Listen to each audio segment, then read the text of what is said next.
అదే RTV app వార్తల్ని క్షణాల్లో చదివే అవకాశం ఉంటుంది. ఒక న్యూస్ పేపర్, ఒక టెలివిజన్ ఛానల్ మీ చేతుల్లో ఎప్పుడూ ఉంటాయి. నమస్కారం.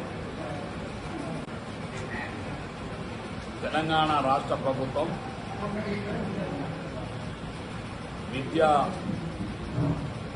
వ్యవస్థ పట్ల గౌరవ ముఖ్యమంత్రి గారు రేవంత్ రెడ్డి గారు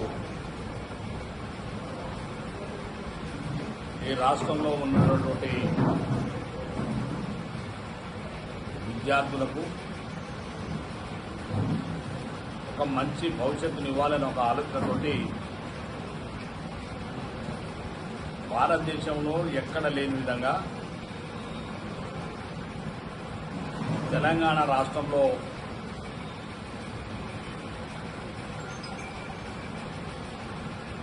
అన్ని కులాలు, మతాలు, జాతీయులకు సంబంధించినటువంటి విద్యార్థులు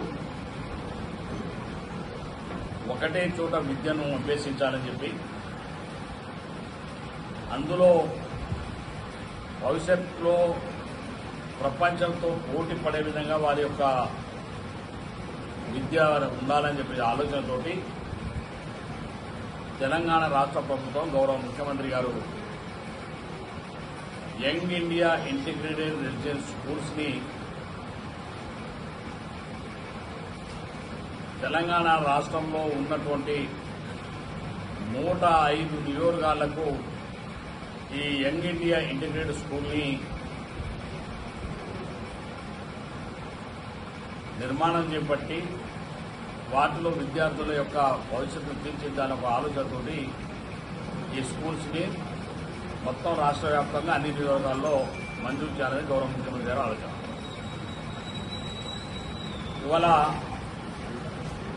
మొదటి దశలో 55 స్కూల్స్ మొదటి దఫాలో ఇవ్వడం జరిగింది.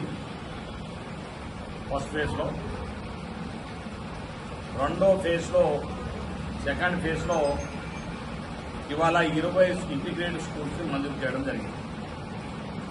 అందులో దేవరకొండ నియోజకవర్గానికి కూడా ఇంటిగ్రేటెడ్ స్కూలు సుమారుగా 25 ఎకరాల్లో 200 కోట్ల రూపాయలతోటి మరి నిర్మాణం చేపట్టాలని చెప్పేసి ప్రభుత్వం, గౌరవ ముఖ్యమంత్రి గారు, అదేవిధంగా ఉప ముఖ్యమంత్రి గారు పట్టి విక్రమార్క గారు ఇద్దరు కూడా మరి యొక్క ఇంటిగ్రేటెడ్ యంగ్ ఇండియా స్కూల్ ని మంజూరు చేసినందుకు వారిద్దరికీ మనస్ఫూర్తిగా నా హృదయపూర్వకమైనటువంటి ధన్యవాదాలు, కృతజ్ఞతలు తెలియజేస్తాం. ఎందుకంటే మొదటి ఫేజ్లోనే మనకు రావాలి, ముఖ్యమంత్రి గారు దేవరకొండ భవన్ ఫేజ్ తీయాలని ఆలోచన ఉన్నప్పటికీ మన దగ్గర ఉన్నటువంటి స్థల సేకరణలో కొంత మనకు సరైనటువంటి స్థలం దొరకగా వాళ్ళు అనుకున్నంత స్థాయిలో స్థలం కొంత ఆలస్యమైంది.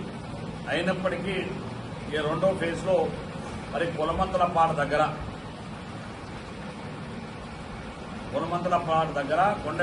కొండమల్లిపల్లి దేవరకొండ మార్గం మధ్యంలో 25 ఎకరాల్లో ఈ ఇంటిగ్రేటెడ్ స్కూల్ నిర్మాణం చేపట్టాలని ఇప్పటికే స్థలాన్ని సేకరించడం, ఇవాళ కూడా మంజూరు ఇస్తూ ప్రభుత్వం జీవో కూడా విడుదల చేసి 20 స్కూల్స్ ఇచ్చారు. ఈ రోజుల్లో మరి దేవరకొండ రావడం మరి ఎంతో సంతోషంగా ఉందని చెప్పి కూడా ఈ సందర్భంగా మనం చేస్తున్నాం.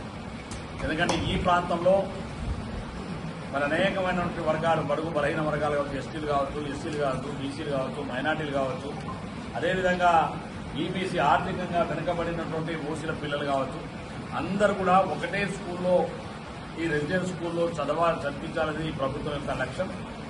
ఈ ప్రభుత్వ లక్ష్యంలో ముందు భాగంలో దేవరకొండ నియోజకవర్గానికి ఈ ఇంటిగ్రేటెడ్ స్కూల్ వచ్చినందుకు నేను ఎంతో గర్వపడుతున్నాం. గౌరవ ముఖ్యమంత్రి గారికి, ఉప ముఖ్యమంత్రి గారికి ప్రత్యేకమైనటువంటి కృతజ్ఞతలు తెలియజేస్తున్నాం. దీన్ని త్వరలోనే టెండర్ పిలిపించి సుమారుగా ఈ రాష్ట్రంలో 4,000 కోట్ల రూపాయలతోటి ఈ రెండో దఫా ఉన్నటువంటి ఈ సెకండ్ ఫేజ్ లో ఉన్నటువంటి 20 స్కూళ్లకు 4,000 కోట్ల రూపాయలు మరి అడ్మినిస్ట్రేటివ్ శాంక్షన్ ఇస్తూ ఒక్కొక్క స్కూల్కి 200 చొప్పున ఇచ్చుకుంటూ ఇవాళ జియోను విడుదల చేసిండ్రు. అందుకనే త్వరతగిన టెండర్ ప్రక్రియ అంతా కూడా పూర్తి చేసుకుని దేవరకొండ ప్రాంతంలో విద్యాపరంగా అన్నిటికంటే ముఖ్యమైనది విద్య బాగా అభివృద్ధి చెందితే ఈ ప్రాంతం బాగా అభివృద్ధి చెందుగా భావిస్తున్నాం. కాబట్టి గతంలో కూడా మేము ఆనాడు కాంగ్రెస్ పార్టీ ప్రభుత్వం ఉన్నప్పుడు మరిన్ని వీడియోస్ కోసం ఛానల్ ని సబ్స్క్రైబ్ చేయండి, లేటెస్ట్ అప్డేట్స్ కోసం వాట్సాప్ ఛానల్ ని ఫాలో చేయండి అండ్ లింక్ డిస్క్రిప్షన్ లో ఉంది.